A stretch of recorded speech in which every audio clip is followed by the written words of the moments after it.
नमस्कार, मेरा नाम है मीनाक्षी रजत और आप देख रहे हैं अपना फेवरेट डिबेट शो सबका हिसाब हुआ। और आज सवाल किसी धर्म का नहीं है, आज सवाल है असम की जमीन, पहचान और कानून का। मुख्यमंत्री हिमंता बिस्वा शर्मा ने साफ कहा है कि जब तक वो सत्ता में है अवैध रूप से रह रहे लोगों पर सख्ती जारी रहेगी। लेकिन क्या ये सख्ती जरूरी है या ये भाषा समाज को और ज्यादा बांट रही है, ये सबसे बड़ा सवाल है। क्या दशकों की नरमी ने ही असम को इस मोड़ पर लाकर के खड़ा कर दिया है कि घुसपैठ के खिलाफ इस तरीके के बयान सीएम की तरफ से आ रहे हैं? और अगर घुसपैठ अवैध है तो इस पर कार्रवाई आखिरकार क्यों ना हो, यह भी सवाल है। और आज डिबेट में सीधा सवाल यह है कि कानून बड़ा है या फिर वोट बैंक, क्योंकि वोट बैंक के नाम पर दशकों तक कुछ लोगों ने, कुछ पार्टियों ने घुसपैठियों को बाकायदा असम में आने दिया, असम की डेमोग्राफी को बिगाड़ने दिया, असम के कल्चर को खराब करने दिया। अब मानवता की आड़ में अवैधता कब तक होती रहेगी, ये सवाल मैं पूछ रही हूं। और आज इसी मुद्दे पर डिबेट के लिए खास पैनल हमारे साथ जुड़ेगा, उनसे मैं रूबरू करवाऊंगी। लेकिन उसके पहले रिपोर्ट देखिए कि अब असम के अंदर घुसपैठियों का मुद्दा किस तरीके से और ज्यादा विवाद पकड़ते जा रहा है। যে মই যেতিয়ালৈকে মুখ্যমন্ত্ৰী হৈ আছো তেতিয়ালৈকে বাংলাদেশের শান্তি নাই। असम की राजनीति एक बार फिर धर्म के केंद्र में आ खड़ी हुई है। मुख्यमंत्री हिमंता बिस्वा शर्मा का बड़ा बयान और हिंदू मुस्लिम बहस में एक बार फिर आग पकड़ ली है। सीएम हिमंता ने साफ शब्दों में कहा है कि जब तक वो सत्ता में है मियां कहे जाने वाले लोगों को मुसीबतों का सामना करना पड़ेगा। सीएम का ये बयान सीधे तौर पर असम की धार्मिक और सामाजिक संरचना से जोड़कर देखा जा रहा है। যে মই যেতিয়ালৈকে মুখ্যমন্ত্ৰী হৈ আছো তেতিয়ালৈকে বাংলাদেশের শান্তি নাই। कबात নহয় कबात एने कष्ट दिए থাকিম। मियाँ का मतलब है इलीगल लोग जो बांग्लादेश से आए हुए हैं। तो ये मियाँ लोगों को हम यहाँ रिक्शा चलाना ही क्यों दूंगा?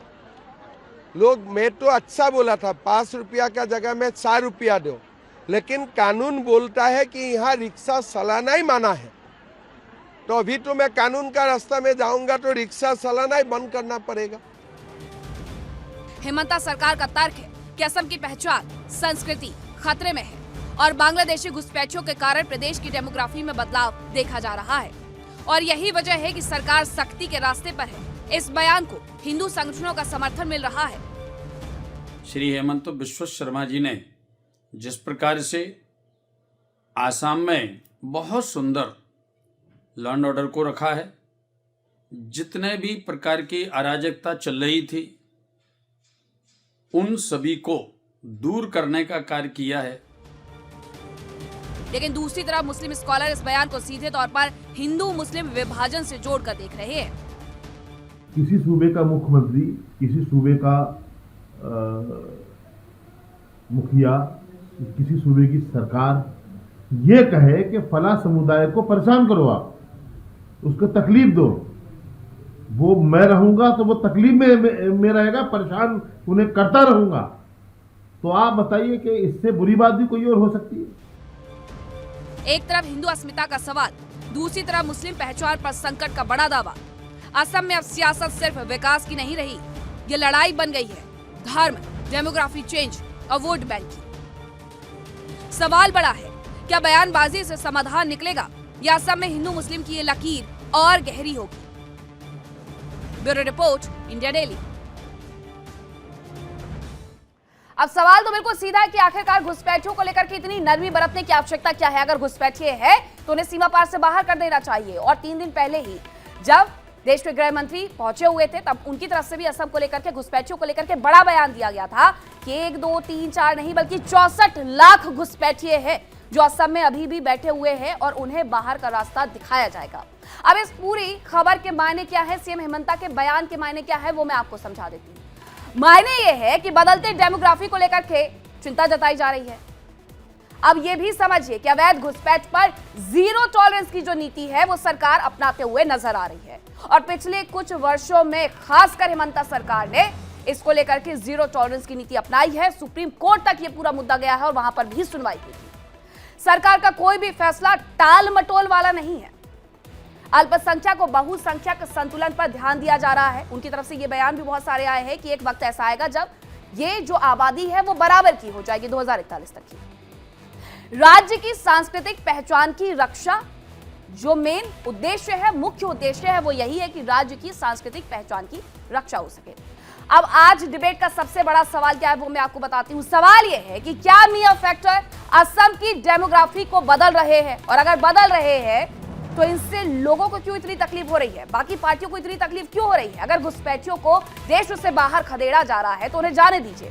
बीएसएफ पर सवाल उठाना छोड़ करके एक सरकार जो काम कर रही है उस पर जाकर के खड़े होइए, ताकि इन लोगों को बाहर का रास्ता दिखाया जा सके, इन लोगों को निकाला जा सके। अब कौन कौन से मेहमान हमारे साथ जुड़ रहे हैं चर्चा में शामिल होने के लिए, सबसे पहले मैं आपका परिचय करवा देती हूँ, उसके बाद करेंगे डिबेट की शुरुआत।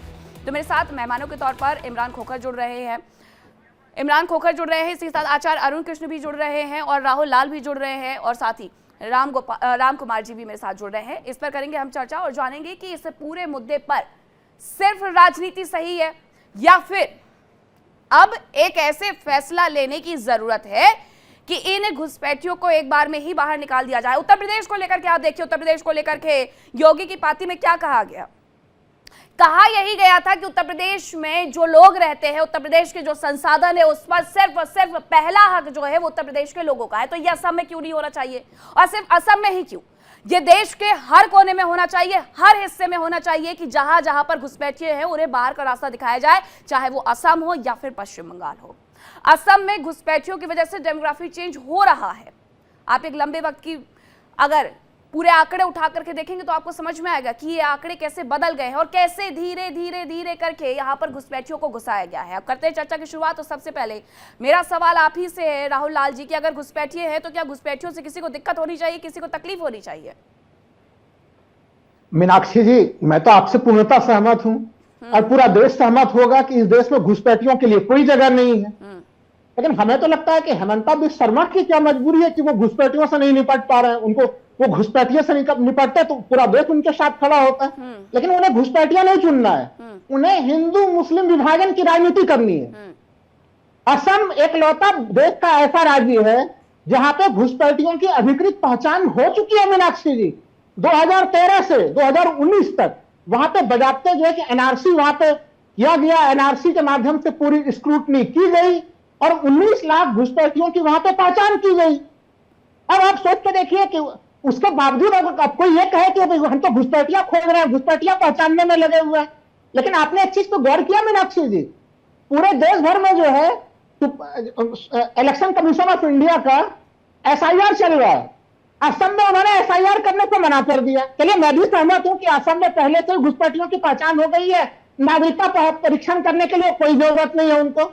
लेकिन मेरा सवाल यह है कि जब वहां पे आप केवल जो है एसआईआर भी नहीं कर रहे, केवल इंटेंसिव रिवीजन कर रहे हैं, और जो 19 लाख जिन घुसपैठियों की पहचान हो चुकी है उनको मताधिकार का अधिकार है, उनको आप मताधिकार से बाहर नहीं कर रहे हैं। क्यों मीनाक्षी जी? इसलिए नहीं किया जा रहा है कि घुसपैठी जो 19 लाख है उसमें से 13 लाख हिंदू है, 6 लाख मुस्लिम है। वहां पे भारतीय जनता पार्टी का समीकरण फिर बिगड़ जाता है। अगर वो घुसपैठी हटाते हैं तो फिर हिंदू ही बाहर हो जाते हैं जो उनके वोटर हैं। तो ये जो वोट वाली राजनीति है और जबरन जो है कि किसी को मुस्लिम देखिए, राहुल है तो देश का नागरिक है, अब्दुल है तो वो तो जो है कि बांग्लादेश का। आप ये कह रहे हैं कि धार्मिक आधार पर जो घुसपैठी है उनका चुनाव करके उनको बाहर किया जा रहा है, जो हिंदू घुसपैठी है उनको बाहर का रास्ता नहीं दिखाया जा रहा है, यही बात है राहुल लाल जी? मीनाक्षी जी, बिल्कुल संवैधानिक तौर पे घुसपैठियों की पूरी पहचान इकलौता राज्य है असम जहां पे बांग्लादेशी घुसपैठियों की पूरी पहचान कर ली गई है। और उसके बावजूद भी आप करें कि वो रिक्शा चला रहा है, उसको 5 रुपया के बदले में 4 रुपया दीजिए, उनको तो हम बाहर करेंगे। अरे घुसपैठियों को बाहर कीजिए ना, आप तो इसी काम के लिए है ही। चलिए राहुल लाल जी, जो आपने जितनी बातें कही है उस बात को लेकर के मैं आपको एक खबर देती हूँ कि वहां पर जो 0 जोन बनाया गया है उसमें जिन घुसपैठियों को रखा गया है उसमें ना तो सिर्फ मुस्लिम है और ना तो सिर्फ हिंदू है, हिंदू भी है, मुसलमान भी है, और बाकायदा उनके जो बयान है बहुत सारी रिपोर्ट्स में छपे हुए हैं, आपको वो भी पढ़ना चाहिए। हिंदुओं के बयान भी छपे हुए हैं। घुसपैठियों को लेकर के अगर सरकार के द्वारा कुछ नहीं की जा रही है, सरकार के द्वारा पहचान नहीं की जा रही है, तो सरकार फिर कर क्या रही है? सरकार सिर्फ घुसपैठियों चिल्ला तो नहीं रही है।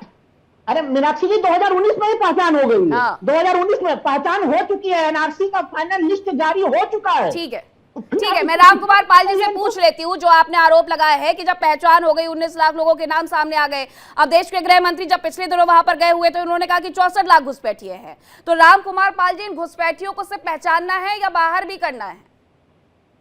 नमस्कार सभी पैनलिस्ट को।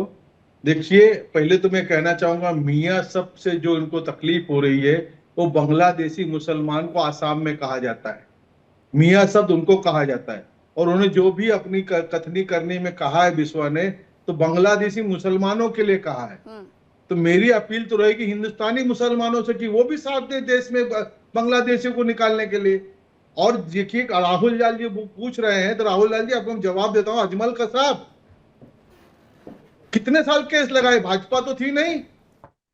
भारत के अंदर संविधान है, संविधान की तरह उनको वकील दिया गया, उसकी बाकायदा फीस दी गई, पाकिस्तानी वकील दिया गया, उनको रेड हैंड पकड़ने के बावजूद भी सजा कानूनी दिलवाई गई। राहुल लाल जी, कहना और करना, ये हमारा जो संविधान है वो सबको संविधान के दायरे में रखे। तुमने इतने सालों से बसाया कि राहुल लाल उस समय पैदा नहीं हुए थे। राहुल लाल जी, कितने साल से बसाया गया। राजीव गांधी ने स्पेशल पिच किए। तो देखिए कहना और करने में अंतर होता है। राहुल लाल जी, आप चिंतक है, चिंता कीजिए, लेकिन देश की भी चिंता कीजिए। राहुल लाल जी देश की भी चिंता कीजिए, देश का साथ दीजिए। बांग्लादेशी के खिलाफ जाना ये मुसलमानों की खिलाफत नहीं है, ये भारत के लिए, भारत के पक्ष में ये बात है। बांग्लादेशी मुसलमानों को आपने भी, मैंने भी, और हिंदुस्तानी मुसलमान, हिंदुस्तानी वो मुसलमान जो मौलाना आजाद को लेकर भारत में रहा है, हमारे साथ रहा है, उनका भी दायित्व बनता है। और जमाते इस्लामी, राहुल लाल जी मेरी बात सुन लीजिए। राहुल लाल जी आप तो बहुत बड़े राजनीतिक विश्लेषक है, हम आपके सामने छोटे बच्चे हैं, लेकिन मेरी बात सुन लीजिए। 2 मिनट बात सुन लीजिए। राहुल लाल जी सुन लीजिए, 2 मिनट बात सुन लीजिए। अब तो मुख्यमंत्री है, कब निकालेंगे घुसपैठियों को? भाई मियाँ बांग्लादेशी मुसलमानों को कहा जाता है कि नहीं? मियाँ बांग्लादेशी मुसलमानों को कहा जाता है कि नहीं? मुस्लिमों को कहा जाता है, मुस्लिमों को भी कहा जाता है, मुस्लिमों को भी कहा जाता है। आप उसमें जबरन आप गलत व्याख्या मत कीजिए। और मैंने तो पहले ही बोल दिया कि 13 लाख हिंदू भी हैं। अरे कम से कम ना कुछ तो, अगर आप बहुत ज्यादा हिंदू ऐसे होते हैं तो बताया है। मैंने उदाहरण दिया कि अजमल कसाब कितने साल आपको बताया नहीं गया था। अजमल कसाब आतंकवादी हमला करने के लिए आया था, उनको वकील भारत सरकार ने दिया। राहुल लाल जी रुकिए, रामकुमार पाल जी, डिटेल होने की आवश्यकता नहीं है। उनका सीधा सवाल आपसे ये है कि जब घुसपैठियों की पहचान सबसे पहले अगर कहीं पर हुई है तो वो असम में हुई है, तो जब आप पहचानते हैं, जानते हैं, तो वो बाहर क्यों नहीं हुए हैं? सीधा सा सवाल है उनका। उसी में तो हम सहकार मांगते हैं राहुल लाल जी से, और हमारे भारतीय मुसलमानों से सहायता मांगते हैं। ये कोई ऐसी मुस्लिम कंट्री जैसा हिटलर शाही नहीं है कि जिसको भी निकाल दिया। उसकी जांच होगी, उसकी पड़ताल होनी चाहिए। वो है हकीकत में, तो उसको निकाला जाना चाहिए। उन्हीं लोगों को वोट मिलता है, हमें तो यही लग रहा है। आप लोगों नहीं राहुल लाल जी, मैं आपको याद दिलाती हूँ कि पहचान होने के बाद आखिरकार हुआ क्या? कोर्ट में पूरा केस चला गया, कोर्ट की तरफ से कहा गया कि जो 6A है उसकी वैधानिकता को बरकरार रखा जाएगा और उसके बाद फिर से पहचान की जाएगी। तो क्रॉस चेकिंग तो हो रही है। देखिए, एक पूरे मामले में एक गर्भवती महिला को जब बाहर किया गया था इसी पूरे मुद्दे को लेकर के, घुसपैठियों को लेकर के, तो बहुत सारे लोग सुप्रीम कोर्ट गए। सुप्रीम कोर्ट ने क्या कहा कि पहले उस महिला को आप वापस लेकर के आइए, मानव अधिकारों की बात है, मानवता की बात है, इंसानियत की बात है, उसके बाद ये तय होगा कि वो घुसपैठिया है या नहीं है। तो अभी फिर से वो पूरी मामला जो है, वो पूरी प्रक्रिया है, वो चल रही है। अब इमरान खोखर जी जरा मुझे ये बताइएगा कि ये पूरा विवाद किस चीज का है? घुसपैठियों को लेकर के है या फिर मियां शब्द को लेकर के है? आदरणीय पैनल को मेरा आदाब अर्ज है।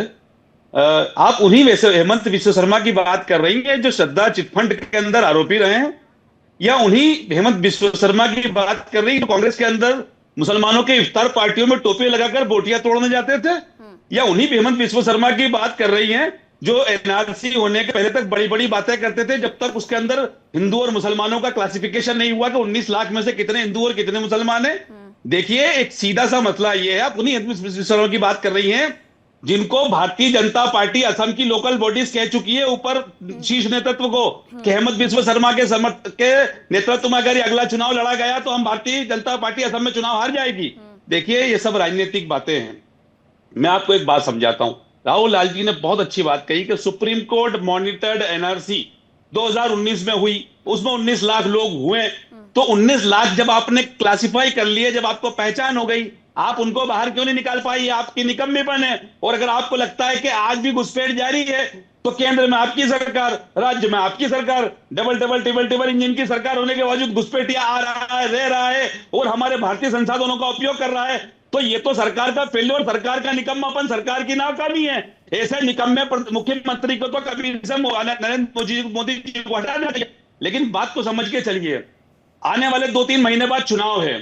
जब हेमंत विश्व शर्मा एज ए सीएम, सबसे करप्ट, अमित शाह के द्वारा कहा, मेरे द्वारा नहीं कहा गया है, कि जिस दिन भारतीय जनता पार्टी की असम में सरकार आएगी, हेमंत विश्व शर्मा की शारदा चिटफंड की जांच की जाएगी। और 9 अप्रैल 2016 को अमित शाह ने गुवाहाटी में एक इंटरव्यू दिया है, all charges will be probed against Hemant विश्व शर्मा। तो जब वो चारों तरफ से फंस गए तो उन्होंने फिर मियां का जो एक लुआब ओढ़ लिया है, एक गिलाफ ओढ़ लिया है कि मियाओं की नफरत के पीछे हम छुप जाएं और मियाओं को और मुसलमानों को गाली देते रहे, ताकि प्रचार किया है मैंने जो बेईमानियां की, बेईमानियां की उन्होंने है। अपने बयान को लेकर के वापस से ये बात कही थी। इमरान खोकर सीधे उनकी तरफ से ये बात कही गई थी। और आप सबको भी पता होगा, आचार्य अरुण कृष्ण आप भी जानते होंगे कि उनका बयान बहुत सीधा साधा था। उन्होंने साफ तौर पर यह कहा था कि मैं असम के मुसलमानों की बात नहीं कर रहा हूं, मैं घुसपैठियों की बात कर रहा हूं। आप घुसपैठियों को लेकर के इतने सारे सवाल खड़े करते हैं आप लोगों ने क्या किया? आचार्य अरुण कृष्ण, इन लोगों को बाहर क्यों ना किया जाए देश से? ये मियां खोकर का कमरा चेक करो, इनका घर, इनके घर भी 2 घुसपैठी निकलेंगे जरूर। ये बड़ी बड़ी बातें कर रहे हैं ना, इनके घर भी 2 घुसपैठी निकलेंगे। आप चेक करके देखो, खोकर का घर अपने घर पे रखी है। मेरा परिवार फ्रीडम फाइटर रहा है, तुम्हारे जैसे तलवे चाटने लोगों का नहीं रहा है। अरे आपसे कभी फालतू बात नहीं की। चुप हो जा जिहादी, कुछ और बात कर रहे हैं। नहीं बोलिए ऐसे शब्द मत बोलिए। और बात कर रहे हैं, क्यों चिढ़ गए? मैं तो बड़े प्यार से बात करते हैं हम लोग। अरे मैं तुमसे बोला कि इसका घर चेक करो, इसके घर में भी 2 निकलेंगे घुसपैठी, इसके घर में भी निकलेंगे 2। मुद्दे पर आइए। इमरान खोकर जरा रुकिए। अरे चुप हो जाओ, भाभा करने से कुछ नहीं होगा। अरे भौंकने, चुप हो जाओ, मेरी बारी है। हमारे घर में भी निकलेंगे 2 खोकर के घर में भी निकलेंगे, तो खोकर के घर में भी निकलेंगे 2 घुसपैठिए। टीवी पे आके इतनी बड़ी बड़ी बातें कर रहा है, इसके घर में भी 2 निकलेंगे घुसपैठिए।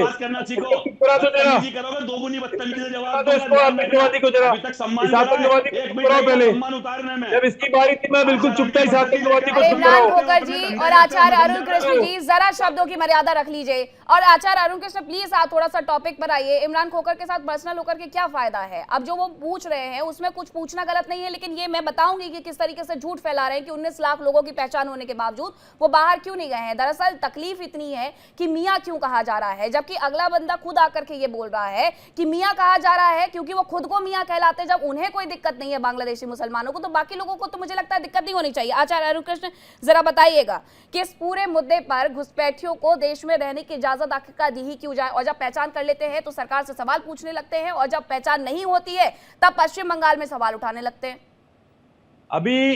अभी राहुल लाल ने बोला कि कसाब को फांसी किसके शासन में हुई थी। तो अगर ये कसाब की फांसी का श्रेय कांग्रेस को देना चाहते हैं, फिर तो जो 200 हत्याएं हुई थी मुंबई में और कांग्रेस ने कायरता दिखाते हुए पाकिस्तान के सामने नाक रगड़ थी डर के मारे और रिटेलिएट नहीं किया था, तो इसका श्रेय भी उसी गांधी खानदान को जाना चाहिए। यदि कसाब की फांसी का श्रेय गांधी खानदान को जाना चाहिए, तो जो 200 निर्दोष मारे गए, 10 आतंकवादी बकायदा धड़ल्ले से घुसे और 200 निर्दोषों को मारा, और कांग्रेस अपनी दुम दबा के पीछे और चुपचाप बैठ गए आलोचना करते हुए, ये श्रेय भी कांग्रेस को जाना चाहिए। और एक बात और बोलूंगा, जानकारी नहीं है। चुप हो जा, अरे गद्दार चुप हो जा, अरे गद्दार चुप हो जा, अरे गद्दार चुप हो जा, पर्सनल कमेंट नहीं, गद्दार चुप हो जा, अरे बिके हुए दरबारी चुप हो जा, अभी मेरी बारी है, जब तुझे बोलना होगा बोलियो। और गद्दार चुप हो जा, और गद्दार चुप हो जा। पर्सनल कमेंट से जरा बचेंगे राहुल लाल जी, आचार्य अरुण कृष्ण पर्सनल कमेंट से बचेंगे जरा, और आप एक एक करके अपनी बात रखिए प्लीज। इस तरीके से दरबारी को चुप हो जाए, मेरी बारी अभी। राहुल लाल जी मैं आपके पास आऊंगी आपका जवाब लेने के लिए। राहुल लाल जी मैं आऊंगी जवाब लेने के लिए, एक एक करके बोलिए। हाँ, यदि आप ये कहते हो कि कसाब की फांसी कांग्रेस के समय हुई और ये श्रेय दे रहे हैं, ये श्रेय भी कांग्रेस के गांधी परिवार को मिलना चाहिए, जिसमें 200 निर्दोष मारे गए। और इस विधर्मी कांग्रेस ने भगवा आतंकवाद गढ़ने के लिए, ये जो विधर्मी अधर्मी कांग्रेस है, आज पाकिस्तान की करने की पुस्तकें लगा दी अमेरिका पाकिस्तान को अब बात आते हैं मुसलमानों की। हमारे देश के बांग्लादेशी रोहिंग्या घुसपैठी हैं, वो इसलिए निकाले नहीं जा पा रहे हैं क्योंकि कश्मीर में कितने ही कश्मीरी जो निवासी वहाँ के कैसा बहाना बना रहे हो यार? उन्होंने उनकी राहुल लाल जी आप चाहते हैं मैं आपको आईना दिखाऊं आपको, या फिर पता नहीं है, या फिर आप डिबेट में झूठ बोल रहे हैं? मैं आप दोनों का एक सेकंड में ये झूठ पकड़ करके बता सकती हूँ क्यों नहीं हो रहा है ये, क्योंकि फॉरेन ट्राइब्यूनल में सब कुछ चल रहा है, इसलिए नहीं हो रहा है ये। राहुल लाल जी, इमरान खोखर जी आप बहुत अच्छे से जानते हैं, फिर इस तरीके से दर्शकों को मत भटकाइए, वो भी आपसे ज्यादा पढ़े लिखे फिर इस लिहाज से। मीनाक्षी जी ये बताइए, सुप्रीम कोर्ट में न्यायिक लड़ाई लड़ने कौन जाएगा? वहाँ पे कमजोर पैरवी कौन कर रहा है वहाँ पे? भैया बताइए, वकील भेजने की जिम्मेदारी किसकी है? अच्छे वकील भेजने का काम किसका करना है? इस देश में बैठा एक दीमक मारा जाएगा, इस देश का एक दीमक, एक गद्दार निकाला जाएगा। सरकार भी 19 लाख दीमक है, पहचान हो रही है। अभी SIR का बाप ही आ रहा है, चिंता ना करो, SIR का बाप आ रहा है बच्चे, अभी तो SIR का बाप आ रहा है, अभी तो एक चेक होगा, एक चेक होगा, कार्य है घर में आपको है बताइए कि वहाँ पे भी SIR होना चाहिए, पूरे देश में SIR हो रहा है। सारी लोकेशन की बेटा भी रुक जाओ, आने वाला कालखंड घुसपैठियों के लिए नरक बना देंगे इस देश को हम, घुसपैठियों के लिए, घुसपैठियों को कांग्रेस के बसाने वाले कांग्रेस नहीं है, बसाने वाले बसाने वाला राहुल खान है, बसाने वाली इंदिरा गांधी है। और देखो राहुल लाल को भी उम्मीद भाजपा से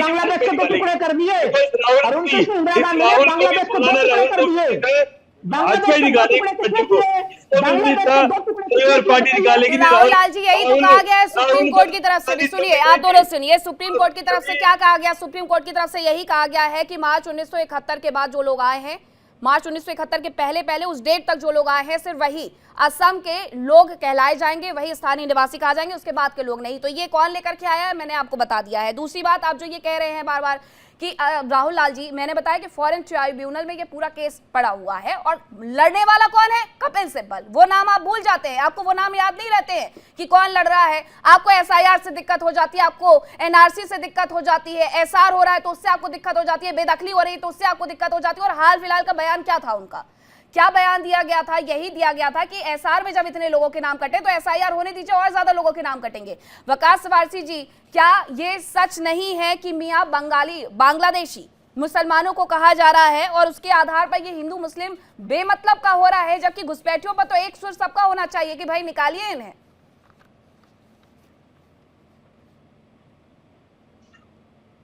वकास जी आपकी आवाज नहीं आ रही, अनम्यूट करिएगा। मीनाक्षी जी,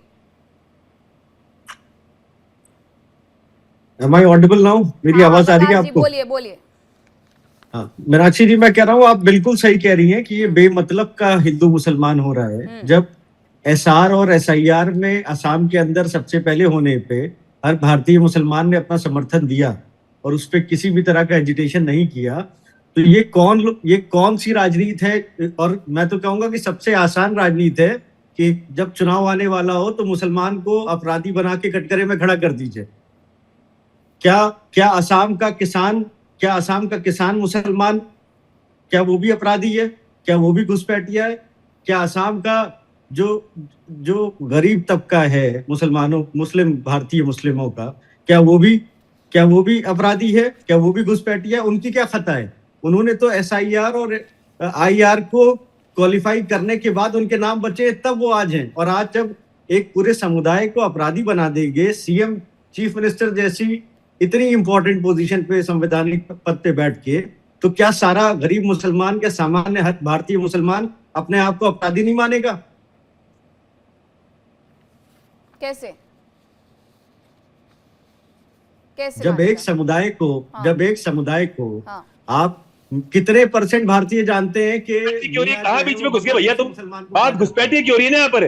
तुम काहे को अपराधी बन रहे भैया? इसका मतलब तुमने खोकर की तरह अपने घर में 2 घुसपैठिया आपने भी रखे हुए क्या?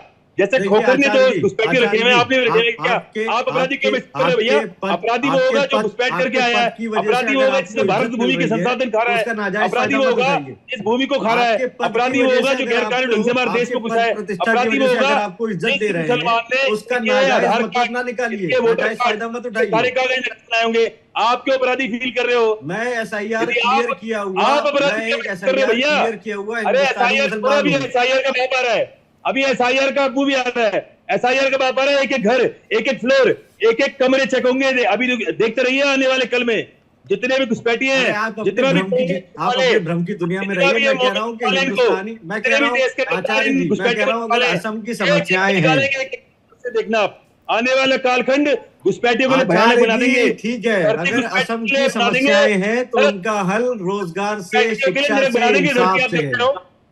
और सारे किसी एक गद्दारों को धर्म भी को नरक बना निशाना देंगे। बनाने से नहीं हो सकता किसी भी भैया, समस्या का हल। आपकी हम भारतीय समस्या है, मुसलमान आप हैं, अपराध बोल न रहे डरे हो। हुए हैं, क्या न आपको चुप हैं। क्यों हो हम रहा है भैया? संविधान को मानते हैं इस आपने देश के, और खोखर की संविधान तरह के सारे ही सवाल में पूछते रहेंगे, संविधान के सहारे ही खड़े होंगे, संविधान के सहारे ही अपनी बात रखेंगे। इन घरों के अंदर बांग्लादेशी रोहिंग्या कश्मीर के कितने घर निकले हैं, जिनके घरों से बांग्लादेशी रोहिंग्या निकाले गए। उन्होंने घर में पाल रखा था, बाकायदा ऐसे नेक्सस चल रहे हैं आप जैसे मुसलमानों लोग के, भी बांग्लादेशी तो इनके आधार कार्ड, रोहिंग्या से काम इनके कराते वोटर हैं कार्ड घर बना में। रहे हैं। इसीलिए आपको कम तकलीफ हो रही है पैसे ना, के लिए, ताकि आपके कम चिंता न पैसे करो। पे आप जैसे आने लोग वाला ही काम कालखंड कराते हैं, हमारे यहाँ नहीं है। ये हमारे धरती यहाँ नरक नहीं बना है। देंगे घुसपैठियों के लिए। आप जैसे लोग देखते रहो, ही हाउस हेल्प के नाम पे, इतना हाउस होता हेल्प है के नाम क्या? पे बांग्लादेशी सुनो भैया, रोहिंग्या रखते आए हैं। इतना तकलीफ इश्क आपको है, होता हमको नहीं क्या? है। आगे आगे देखिए होता है क्या, आगे आगे देखिए। शुक्रिया, ये शुक्रिया। तो अभी आगाज है, SIR तो आगाज है, अभी तो अंजाम बड़ा भयानक होगा। बहुत अच्छी बात है, एक-एक हर कमरे भारतीय को छाटेंगे, मुसलमान आगे भी देखिए। सरकार के साथ है, तो हर प्रक्रिया में घुसपैठियों को साथ है। नहीं, इस क्यों सनातन परेशान धर्म है? का जो गद्दार होगा, उसको भी छाटेंगे। सोना हमने छांट कितने रखे रुपए हैं, किलो उसको भी पहुंचा? छाटेंगे। सनातन हिंदू धर्म का गद्दार है। आचार्य जी, घुसपैठियों सोना को नहीं कितने रुपए छाटेंगे। किलो पहुंचा? क्या लगता तुम्हें अपराध क्यों हो रहा है चांदी भाई? कितने रुपए तुमने में? घुसपैठे रखे हैं क्या खोखर अपने पास? तुम्हारे चांदी कमरे कितने में रुपए में घुसपैठे है हुई? क्या? आपको अपराध बोध क्यों हो रहा है भाई? चांदी खोखर को कितने तो रुपए में अपराध बोध इसलिए उठा हो रहा गई? है भाई, राहुल खान को अपराध बोध तो इसलिए हो रहा है क्योंकि महंगाई वो का गद्दार क्या है हाल है? उनका। आचार्य खोखर जी, को इसलिए हो रहा है क्योंकि उसने घुसपैठे रखे हुए रोटी हैं। तो आप खरीद तो के बड़ी खानी आदमी, पड़ती है ना, आप महंगाई अच्छे का आदमी क्या तो हाल क्या है? हुआ? अरे अरे महंगाई आप का तो क्या हाल है? अच्छे आदमी, तो आपको क्या हुआ? ठीक है आप ना? रंग में आ गए क्या अपने आज? अरे आपको अपराध ठीक है बोध ना? क्यों हो रहा है? आपके घर में भी घुसपैठे हैं क्या? जैसे खोखर के बुखार घर में तो नहीं है, है आपको आज? राहुल गद्दार के घर में है। आप तो बड़ी आदमी हो, आप अच्छी बातें करो। आपको क्या हो गया यार? मैं कह रहा आप हूं कौन कि सा हर भारतीय मुसलमान नहीं, जब आपको क्या हो गया? सरकार की हर प्रक्रिया के आपको साथ क्या हो गया? साथ दे आपको रहा कौन से है। नफरत के कीड़े ने रात को काट लिए सोते हुए? नहीं नहीं, साथ देना भी आपको चाहिए, कौन से क्योंकि नफरत के कीड़े ने अगर काट लिए? असम के अंदर कोई सा भी काम हो रहा है, कोई सी भी विकास योजना लाई जा रही है, तो ये कोई हिंदू मुसलमान देख करके नहीं लाई जा रही है। वर्तमान सिचुएशन यही है कि 35 राज्यों में से 12 ऐसे 35 जिलों में, असम के अंदर 35 जिले हैं और उन 35 जिलों में 12 जिले ऐसे हैं जहां पर मुस्लिमों की संख्या सबसे ज्यादा है। लेकिन ये सब कुछ देख करके काम नहीं हो रहा है। अगर असम में कोई सी भी योजना आ रही है तो सबके लिए आ रही है, पुल बन रहा है या औद्योगिक विकास हो रहा है या सेमीकंडक्टर पर बात हो रही है, स्मार्ट स्कूल बनाए जा रहे हैं, वो हिंदू मुसलमान नहीं हो रहे हैं। अब जरा मुझे राहुल लाल जी आप एक बात बताइएगा कि आप इतना झूठ कैसे बोल लेते हैं? आपने ये क्यों नहीं बताया? सुनिए सुनिए राहुल जी, अभी मेरा सवाल पूरा नहीं हुआ है। आपने ये नहीं बताया कि 19 लाख लोगों को बाहर इसलिए नहीं किया गया क्योंकि फॉरेन ट्राइब्यूनल में उनके केस पड़े हुए हैं, मानवाधिकार उल्लंघन के आरोप यूं ही नहीं लग जाते हैं अगर इस तरीके की प्रक्रिया नहीं होती है। दूसरी बात, आपने ये क्यों नहीं बताया कि जब जब ये SIR की प्रक्रिया हो रही है,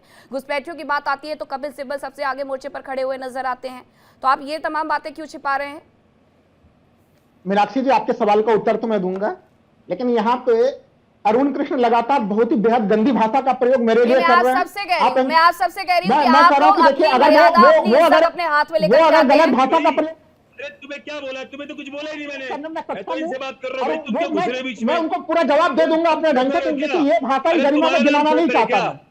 अरे फिर मैं गाली दूंगा। तुम्हारा नाम अरे मुझे भी गाली देनी आती है, तू क्या गाली देगा रे? तू क्या गाली देगा? गाली गलौज में मत आइए। तू क्या गाली देगा? राहुल लाल जी और आचार्य अरुण कृष्ण, दो कौड़ी प्लीज के कुत्ते। ये आप इस मेरी डिबेट में कम से कम ये मछली मार्केट मत बनाया करिए। आप लोग मुद्दों पे आएंगे, जितनी ज्यादा आपकी बातें होंगी उतनी बातों की वो सार्थकता निकल करके सामने आएगी। दर्शक भी समझेंगे कि आखिरकार हो क्या रहा है। ऐसा में आपकी तू आपसी जो आपकी कलाएं है उसमें कोई कुछ नहीं समझने वाला। अब आइए राहुल लाल जी और बताइए, मेरे सवालों के जवाब दीजिए कि ये सच क्यों देश से छिपाया जाता है। अगर आप ये कहते हैं कि मुक्ति संग्राम के बाद सबसे ज्यादा लोग इधर आए हैं, असम आए हैं, तो उनमें घुसपैठिए किस तरीके से 1971 के बाद आए हैं, सुप्रीम कोर्ट क्या कहती है? सर आप राजनीतिक विश्लेषक हैं, आपसे मैं इतनी उम्मीद कर सकती हूँ कि आप वो तमाम चीजें रखें, वो चीजें बताएं जो दर्शकों के लिए भी जानना अच्छा रहेगा और जो सच है। मीनाक्षी जी, मैं तो पूरा सच ही रख रहा हूं।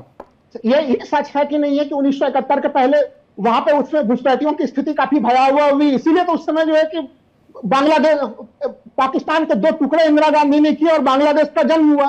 तो भारत को हस्तक्षेप करना पड़ा था उस समय विदेश नीति में। लेकिन 2013 से 2000 गांधी का किया सबसे बड़ा पाप है, इंदिरा गांधी का सबसे बड़ा पाप है किया हुआ। इंदिरा गांधी का किया सबसे बड़ा पाप है बांग्लादेश बनाना। मैं इंदिरा गांधी का किया हुआ सबसे बड़ा मीनाक्षी जी, मैं इस घटिया किस्म के लोगों के साथ में डिबेट नहीं करता। ये कौन है घटिया आदमी? ये घटिया आदमी कौन है? ये घटिया आदमी कौन है? राहुल जी, आप सवालों के जवाब दीजिए ना। वो तो फैक्ट पे बात कर रहे हैं, वो फैक्ट पे बात कर रहे हैं। अगर आपको उनकी वो बात पसंद नहीं आ रही तो आप घटिया थोड़ी कह देंगे। नहीं पसंद आ रही है तो उस तर्क पर तर्क दीजिए। सबसे बड़ा पाप है जिसका दंड हम आज भी भुगत रहे हैं। बांग्लादेश इंदिरा गांधी का किया सबसे बड़ा पाप है, दंश आज भी दलित हिंदू भाई मेरे बांग्ले से भुगत रहे हैं। अबे उंगली मत कर, तोड़ दूंगा तेरी उंगली में। उंगली मत कर मेरे सामने, तेरी हिम्मत नहीं होती जब तू कभी डिबेट में आता है स्टूडियो में। यहाँ तू उंगली दिखा रहा है मुझे आठाने के आदमी। यहाँ पर बात ये हो रही है, यहाँ पर बात हो रही है कि इंदिरा गांधी का सबसे बड़ा पाप था बांग्लादेश बनाना। इंदिरा गांधी का किया सबसे बड़ा पाप है। अरे जिस बात पर अभी तक पूरा हिंदुस्तान गुमान करते रहा, उस पर इस तरीके से लांछन मत लगाइए। उस वक्त क्या हुआ, उस वक्त की क्या परिस्थितियां थी, ना आप थे ना मैं थी। अब जरा आइए, प्लीज मुद्दे पर आइए। बहुत कम वक्त होता है, उसमें थोड़ी बातें तो ऐसी करके जाइए जिससे थोड़ी सी सार्थकता निकले, थोड़ा सा उसका समझ जब हम करें तो हमें समझ में आए कि आखिरकार हुआ क्या है।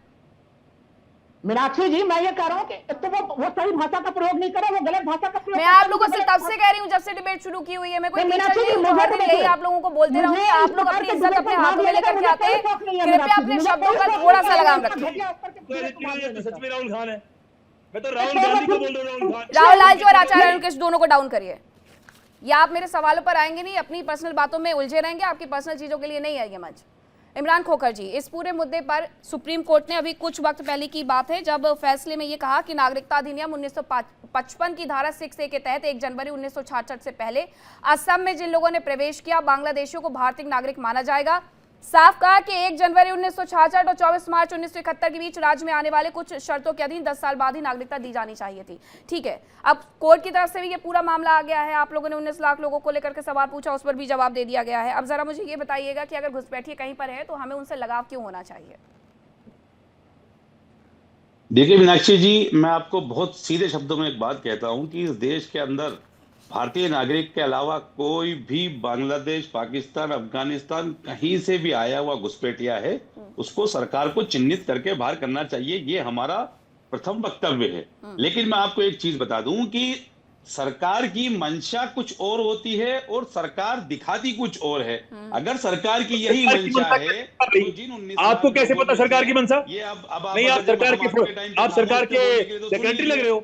आपको सरकार की मंशा कैसे पता है, बता दो जरा। आपको सरकार की मंशा कैसे पता? खामोश बैठे बैठे सुन रहे थे। सरकार की मंशा कैसे पता भाई तुम्हें? अरे नफरती ज़ॉम्बी, तुम्हें सरकार की मंशा कैसे पता? तुम्हारे घर से क्या आपको, आपके घर से खोकर तुम्हारे घर से भी घुसपैठिए निकाले जाएंगे, इसी का दर्द है क्या आपको? सुन लीजिए ना, आपको सरकार की मंशा कैसे पता भाई? अरे सरकार की मंशा आपको कैसे पता है बताओ? आप सरकार की मंशा पे प्रश्न कैसे कर रहे हो?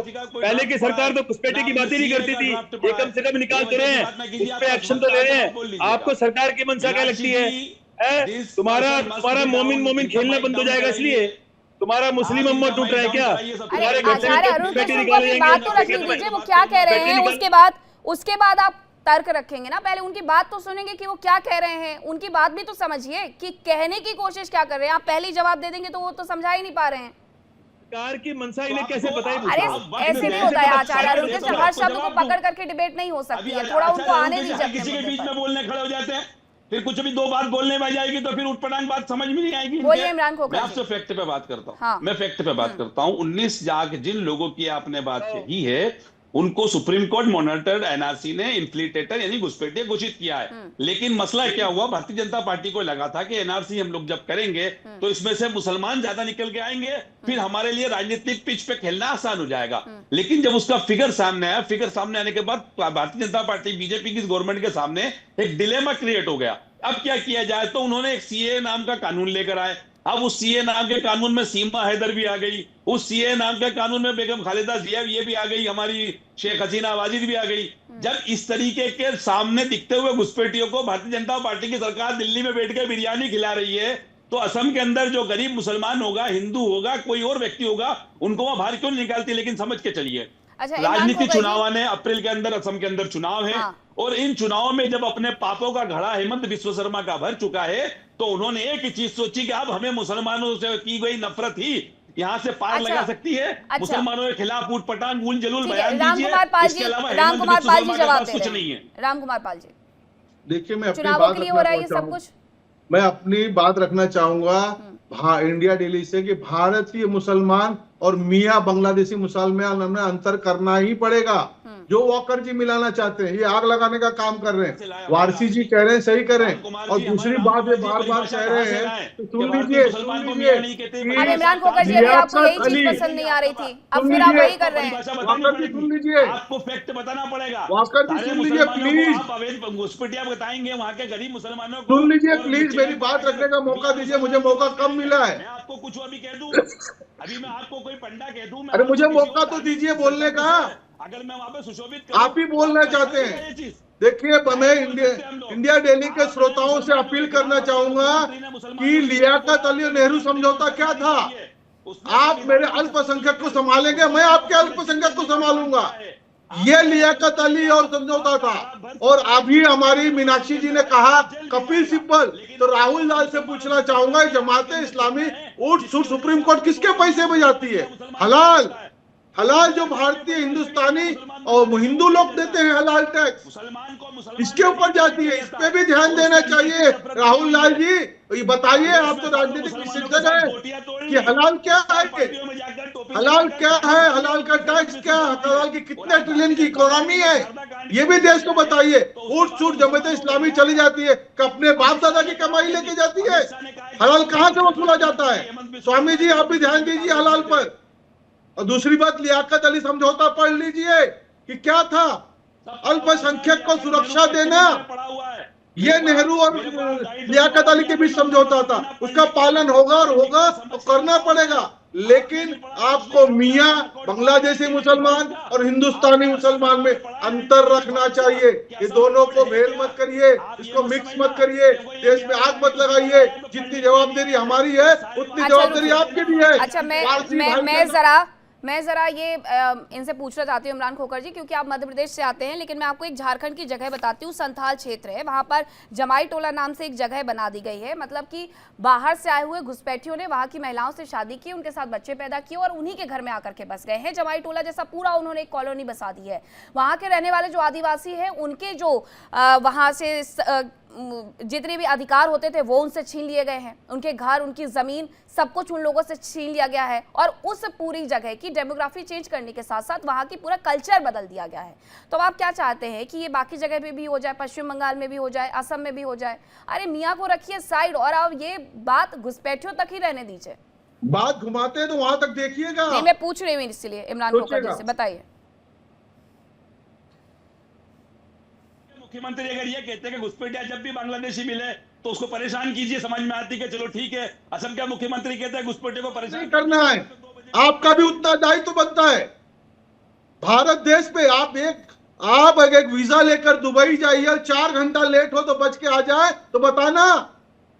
4 घंटे में उन लोग दंडित कर देते हैं। वाकर जी, क्यों वीजा पे 4 घंटे में रोक लगती है? यहाँ आप सालों साल 71 से लेके आज तक 66 से लेके झेल रहे हो और आज भी उनका पक्ष ले रहे हो। वो आपका और हमारा हक खा रहे हैं। वाकर जी, गलत बात का गलत करना चाहिए। और आप जो मियाँ और मुसलमान जोड़ रहे हो, ये गलत है। मियाँ बांग्लादेशी मुसलमान है। पता है आपको इमरान खोखर जी, कुछ चीजों को समझा करिए। अगर आपको कैसा लगेगा, अगर आप एक स्कूल में कुछ लिमिटेड सीट होती है, एक कॉलेज में एक लिमिटेड सीट होती है, अगर उसमें आपसे ये कहा जाए कि यहाँ सिर्फ जो घुसपैठिए थे उनके बच्चों को ही अधिकार मिलेगा और आपके अधिकार छीन लिए जाए, तो क्या आप तभी यही चिल्ला चिल्ला के कहते रहेंगे? अरे आप समझिए कि ये मुद्दा कितना ज्यादा सेंसिटिव है वकास वारसी जी। अगर इस तरीके के मुद्दों में आप ये उलझ में पड़ जाएंगे कि हिंदुओं को बाहर नहीं किया आपने, मुसलमानों को आपने बाहर कर दिया है, तो ये सरासर एक तो झूठ है। पहली बात ये कि मैंने आपको पहले भी कहा और पहले भी इस डिबेट में बताया है कि असम में 0 लाइन करके एक जगह है जहां से ना बांग्लादेश है ना जहां से भारत है। उस पूरे जगह पर सिर्फ जो लोग बसे हुए हैं वो घुसपैठिए हैं, उनको असम से ही बाहर किया गया। उसमें हिंदू भी है, उसमें मुसलमान भी हैं। लेकिन इन मुद्दों पर अगर आप हिंदू मुसलमान करके लड़ते रहेंगे तो घुसपैठिए आपके अधिकार छीन लेंगे और आप ऐसे ही लड़ते रह जाएंगे। मीनाक्षी जी, हिंदू मुसलमान कर कौन रहे? हिंदू मुसलमान तो असम में चूंकि चुनाव नजदीक है, तो हिंदू मुसलमान की शुरुआत तो चीफ मिनिस्टर के बयान से हुई है, जिसपे डिबेट आज रखी है। तो मियां उन्होंने बांग्लादेशी मुसलमानों को कहा ना, किसको देंगे वो पता है हम लोग को। वोट की बात मत नहीं, देश की बात जोड़िए। वारसी जी, देश की बात रखिए। देश के आप भी नागरिक हो, देश में आपका भी हक हिस्सा है। वारसी जी, आप देश हित की बात करिए, आप भी उतने ही हमारे जैसे हकदार हो। विक्टिम कार्ड ना खेले, वकार जी खेले तो ठीक है। वारसी भाई, आप एक अच्छी बात रखो, सही बात रखो, देश हित की बात रखो। मुसलमानों को, भारतीय मुसलमानों को बांग्लादेशी मुसलमानों से मत जोड़ो, हाथ जोड़ के विनती करते हैं। आपकी विनती स्वीकार है, लेकिन मैं जब अपनी बात की शुरुआत यहाँ से कर रहा हूँ कि हर भारतीय मुसलमान किसी भी बांग्लादेशी घुसपैठिए का समर्थन नहीं कर रहा है, ना ही वकालत कर रहा है। लेकिन जब किसी एक समुदाय को टारगेट करके नाम लेके पूरे समुदाय को गाली बकी जाएगी, राजनीति की जाएगी, तो समुदाय अपने आप को कटघरे में खड़ा महसूस करेगा। अरे भाई वारसी, हमने तो ये सोचा था, हम कल तक तो आपको सोचते थे बड़े अच्छे वाले मुसलमान हो आप तो खोकर की तरह कट्टर नफरती मौलाना निकले। आपने, आपका तो खाल उतर गई, वो जो आपने पहन रखी थी गाय वाली, अंदर से आपकी भी लोमड़ी बाहर निकल के आ रही है खोकर की तरह। खोकर तो देखो नफरती मौलाना है, आप तो अच्छे इंसान हो यार, आप ऐसे मत करो। आप इस देश के उत्तरदायी जिम्मेदार नागरिक हो, आप जिम्मेदार नागरिक की तरह बात करो। आप तो नफरती मौलाना की तरह बात करो, जैसे खोकर बैठा हुआ है, जिसके घर में 2 पहले से घुसपैठी बिठा रखे इसने अपने घरों में। आप तो जिम्मेदार व्यक्ति हो, आपको तो इस तरह बात नहीं करनी चाहिए ना। ये तो नफरती मौलाना है जो कहता है कि अल्लाह के सिवा कोई पूजने लायक ही नहीं है। ये कह रहे, ये खोकर बात कर रहा है नफरत की, जो मदरसे से लेकर और बुढ़ापे तक केवल और केवल नफरत पढ़ते आए हैं। इन्होंने पढ़ा यही है कि बाकी काफिरों को मारो, मूर्ति पूजकों को मारो, ये पढ़ के बड़े हो गए। आप तो वारसी मत बात करो इनकी तरह, ये तो नफरती मौलाना है। ये तो सब आतंकवादियों के वो हैं, समर्थक हैं, घुसपैठियों के समर्थक हैं। इनके घर में भी 2-4 निकलेंगे आपको घुसपैठिए, जब इनका चेकिंग होगा इनके घर में भी निकलेंगे घुसपैठिए। कहाँ पड़ गए वारसी इनके चक्कर में? आप तो बढ़िया आदमी हो हमारे यार, हम तो आपको अच्छा मुसलमान समझते हैं। ये कहाँ आप नफरती मौलाना बन गए? कैसे वारसी, कैसी बातें कर रहे हो? कल तक तो मेरी आपकी इमेज, बड़ी अच्छी इमेज थी आपकी मेरे नजर में कि ये जो वारसी है ये तो हिंदू मुसलमान जैसा व्यक्ति नहीं है, ये तो अच्छा जेंटलमैन आदमी है। ये कहाँ नफरती मौलाना बन गया आप इस खोकर की तरह, जिसके घर में आप छाने हो गए तो पक्का घुसपैठे निकलेंगे। ये खुद घुसपैठियों का समर्थक है, इसीलिए बुरा लग रहा है। आज तक किसी मुसलमान को बता दो जिसने बांग्लादेश में आए दिन रोज, कल मारे गए 8 हिंदू मारे गए हैं, उसी बांग्लादेशियों का ये समर्थक बैठा है। ये आतंकवादी नहीं है? बताओ, यही आतंकवाद है। आतंकवाद केवल सीधे गोली मारना नहीं है, जो उनको समर्थक देता है वो भी आतंकवादी है। ये भी आतंकवादी है, राष्ट्रीय चैनल से बोल रहा हूं आतंकवादी है, क्योंकि बांग्लादेश में कल भी 8 हिंदू मारे गए हैं और रोज हिंदू बहन बेटियों का बलात्कार वहां पर होता है। उसका समर्थक अगर राष्ट्रीय चैनल बैठा हुआ है तो आतंकवादी है। भारत सरकार से मांग करता हूं, मध्य प्रदेश मुख्यमंत्री से, इसको गिरफ्तार करके इसको डालो उसमें, ऐसी जगह डालो जहां पंखा भी नहीं चलता हो, ऐसे जेल में डालो इसको। ये गद्दार है देश के। अगर बांग्लादेशियों के लिए पीड़ा आ रही है, लेकिन बांग्लादेश में जो हिंदू मारे जा रहे हैं उसकी तरफ इस गद्दार को कोई पीड़ा नहीं है, ऐसे गद्दारों को जेल में डालो। अरे तुम तो वारसी अच्छे आदमी हो, कहाँ इसे आतंकवादी मौलाना के पक्ष में बोल रहे हो? अगर हम बांग्लादेशी को निकाल रहे हैं तो किसी को क्या समस्या है? इस खोकर को समस्या है, क्योंकि इसके घर के अंदर भी आपको बांग्लादेशी मिलेंगे, रोहिंग्या मिलेंगे। ये सारे नफरती मौलाना है। खोकर तुम तो अच्छे आदमी वारसी, कहाँ इस नफरती के चक्कर पड़ गए आप? बांग्लादेश में आए दिन हिंदू बहन बेटियों के बलात्कार हो रहे हैं, उनके साथ सामूहिक बलात्कार हो रहे हैं, जिंदा जलाए जा रहे हैं। उनके समर्थक में अगर खोकर खड़ा है तो ये स्वयं में आतंकवादी है। हम तो भारत सरकार से और मोहन यादव से मांग करते हैं, इसको तुरंत कार्रवाई करते गिरफ्तार किया जाए इसको, इस खोकर को, जो पीछे लिख के बैठा हुआ कि अल्लाह के सिवा कोई पूजने लायक नहीं है। इसकी हिम्मत कैसे होती है ये बोलने की कि अल्लाह के सिवा? अरे काहे के तुम्हारे अल्लाह, हम इस धरती पहले आए। जो इंसान होगा वो सबका सम्मान करेगा। और ये नफरती जो मौलाना बैठा है, ये बांग्लादेशियों को यहाँ बचा रहा है और वहां पर वो हिंदू दलित भाइयों को मार रहे हैं, हमारे उनका पक्ष ले रहे हैं। देखो गद्दार है, इसको तुरंत कार्रवाई करते हुए मुख्यमंत्री गिरफ्तार करे उत्तर प्रदेश के, मध्य प्रदेश के। ये वारसी आपको ऐसी बातें शोभा नहीं देती है?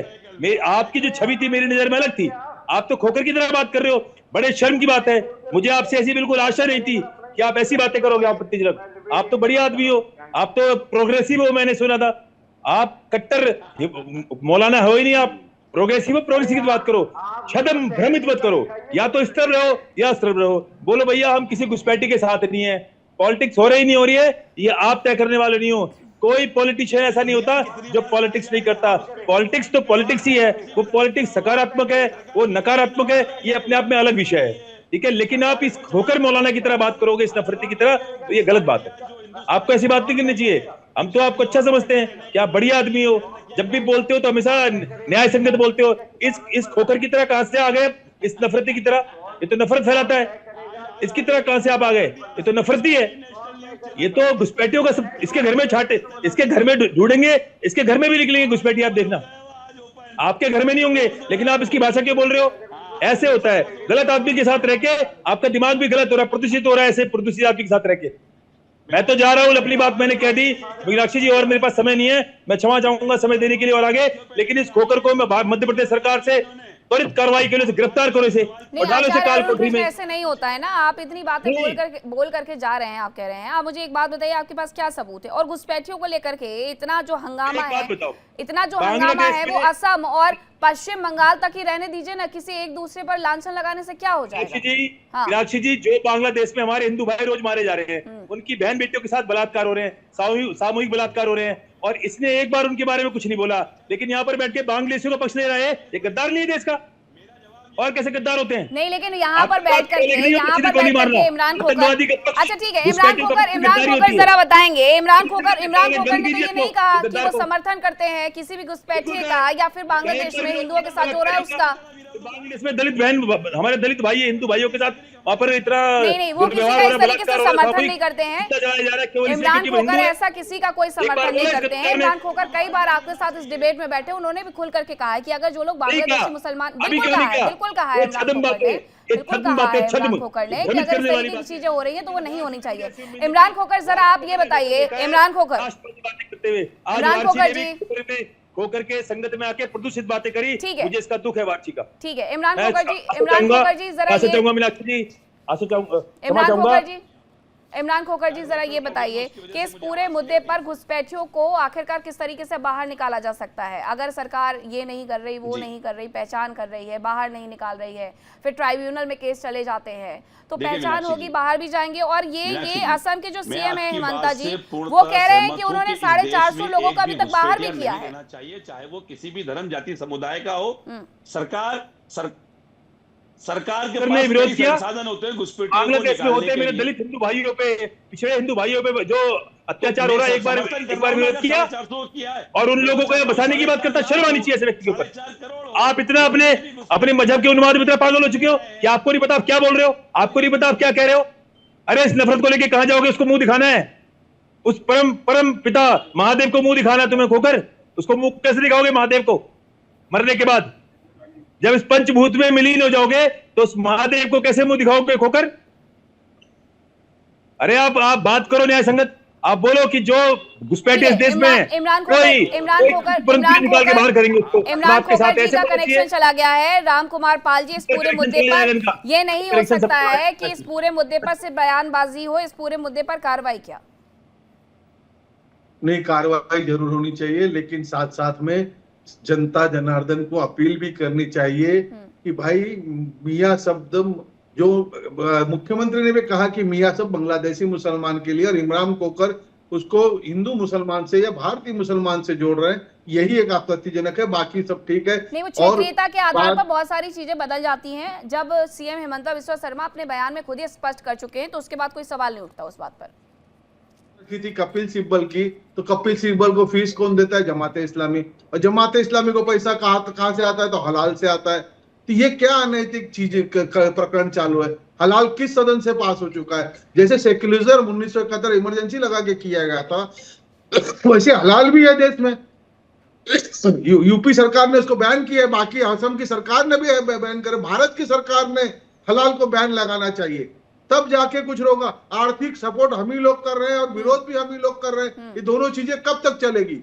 और वो वारसी नहीं, तो भाई आपकी जैसे लोगों सरकार को है, भी बिल्कुल आपकी सरकार है, बिल्कुल आप लगाइए पूरे तरीके से बैन लगाइए। वकास वारसी थोड़ी रोकेंगे आपको, वकास वारसी आप कोई भी रोकेंगे कि संविधान अगर, हमारा ये कहता ठीक है मैं वकास कि वारसी से ही उसको पूछ लेती हूँ। जस्टिस साबित करे। हाँ। जैसे कि अब मैंने कहा था कि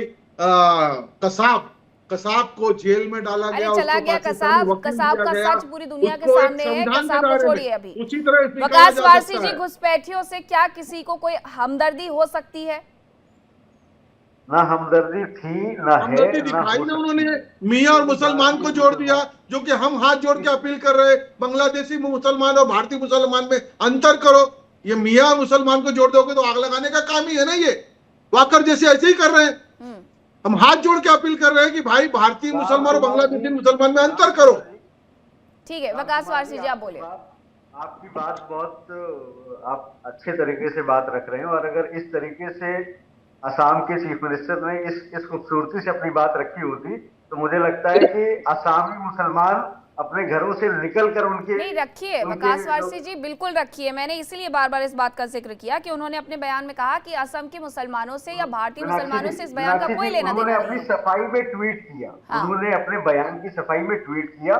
मैं आपको याद दिलाऊं, 3 दिन पहले उनका बयान आता है कि मुस्लिम रिक्शे वालों को 5 रुपए की जगह 4 रुपए देना। बहुत ही चवन्नी सोच दर्शाता है ये बयान। किसी भी एक इंसान को आप प्लीज सपोर्ट ना करते हुए लॉन्गर विजन में आप देखिए कि 5 रुपए रिक्शे वाले को ना देके मुस्लिम रिक्शे वाले को 4 रुपए देना, ये बड़ी छोटी संकीर्ण सोच की बात है। मैं नहीं समझता कि किसी भी मजहब में इस सोच को बड़े मुद्दे पे बात करो। मियां कहा ना उन्होंने, मुसलमान कहा बड़े था। मुद्दे पे बात करो। 4 रुपए रिक्शे 5 रुपए रिक्शे नहीं, बड़े मुद्दे पे, बड़े विषय पे बात करो। आपके देश के संसाधनों को केवल आप इसलिए लुटने दोगे क्योंकि वो आपके कौम के, केवल इसलिए आपके मन में उनके लिए प्रेम केवल इसलिए क्योंकि आपके कौम के, आपके अंदर प्रेम इसलिए है क्योंकि मुस्लिम उम्मा है। वो मुस्लिम उम्मा के नाम पे प्रेम उमड़ रहा है, मुस्लिम उम्मा के नाम पे प्रेम उमड़ रहा है क्या आपका? मैं पूछ रहा हूं आपसे, मैं आपसे पूछ रहा हूं, क्या मुस्लिम उम्मा के नाम से प्रेम उमड़ रहा है आपका? ये प्रेम जो है आप लोगों का मुस्लिम उम्मा के नाम से है क्या? मोमिन उम्मा के नाम से है कि तेरा मेरा रिश्ता क्या ला इलाहा इल्लल्लाह, इसलिए उमड़ रहा है? अरे शर्म करो। जिस देश की जिस माटी में पैदा होती है, मातृभूमि आपकी मातृभूमि भी है। अरे कोई किसी से भी गद्दारी कर सकता, मातृभूमि से नहीं कर सकता। मातृभूमि से गद्दारी कर रहे हो वारसी, शर्म आनी चाहिए आपको। उस महादेव को क्या शक्ल दिखाओगे कल जब आपकी पंचभूतों में विलीन हो जाओगे? इसी 5 भूतों में मिलकर समाप्त होना है आपको। यहीं पर मिट्टी में मिल जाओगे, इसी मातृभूमि में। बांग्लादेश की मिट्टी नहीं मिलेगी आपको। मानवता सबसे बड़ा होता है। जिस दिन मुसलमान समझ जाएगा कि सबसे बड़ा धर्म जीवन में मानवता है, उस दिन मुसलमान और हिंदू के बीच में किसी से कोई झगड़ा नहीं होगा। लेकिन तुम मानवता के नाम पे शून्य हो बिल्कुल। तुम्हारा प्रेम इसलिए आ रहा है इस वक्त तुमसे क्योंकि मुस्लिम उम्मा है, मानवता है, मातृभूमि तुम्हारी है। इस मातृभूमि से प्रेम करना सीखो। कब प्रेम करना आएगा तुम्हें? कब प्रेम करना आएगा इस मातृभूमि से? तुम लोगों को कभी आएगा प्रेम करना इस मातृभूमि से? शर्म आनी चाहिए तुम लोगों को। बांग्लादेशी के साथ खड़े हो, रोहिंग्या के साथ खड़े हो, क्योंकि केवल आपका मुस्लिम उम्मा सामने आ रहा है। शर्म आनी चाहिए आप लोगों को। हम तो आपको अच्छा आदमी समझते थे, आप तो बिल्कुल खोकर से भी ज्यादा आप बिल्कुल विषैले हो। विषैले हो आप बिल्कुल। आपके पास दंत नजर नहीं आ रहे, आपके दंत नजर नहीं आ रहे। आप तो खोकर से ज्यादा विषैले हो। शर्म आनी चाहिए आपको। क्या मतलब है आपका उनके प्रति प्रेम दिखाना? रिक्शे की बात है, घुसपैठियों को चाहे मारा जाए, काटा जाए, घुसपैठी घुसपैठी है। भगवान राम ने सिखाया अधर्मी को कैसे ही मारो, मारो, अधर्म का अंत करो। तुम बैठ के यहाँ पर वकालत कर रहे हो। शर्म आनी चाहिए आपको, बिल्कुल शर्म आनी चाहिए आपको वारसी।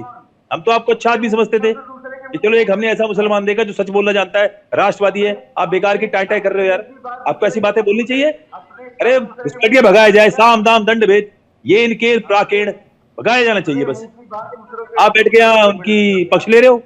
आपको क्या मतलब उनसे? आपका क्या प्रेम उनसे? आपके घर में भी घुसपैठी है क्या? अरे आपके घर में भी घुसपैठी है क्या? आपके घर में रोहिंग्या है क्या?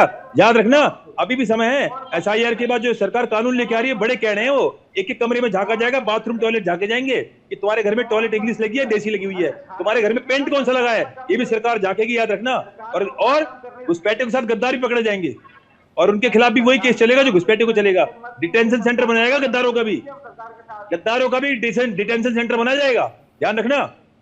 अभी तो SIR तो छोटा सा एक छोटा सा आरंभ है। SIR छोटा सा इतना, अब इससे बड़ा कानून आ रहा है। आपकी दीवारों पे पेंट कौन सा लगा है, आपके पास गाड़ी कौन सी है, आपके कमरों में कितने लोग रहते हैं, आपने दीवार पे पेंट कौन सा किया है, टॉयलेट अंग्रेजी है, हिंदी है, सब पता लगाएंगे। एक एक छत पे कैमरे लगे होंगे और आप देखो पकड़े जाओगे आप भी। अभी भी कह रहा हूं, होकर के राह पे मत चलो, मुस्लिम उम्मा की राह पे मत चलो।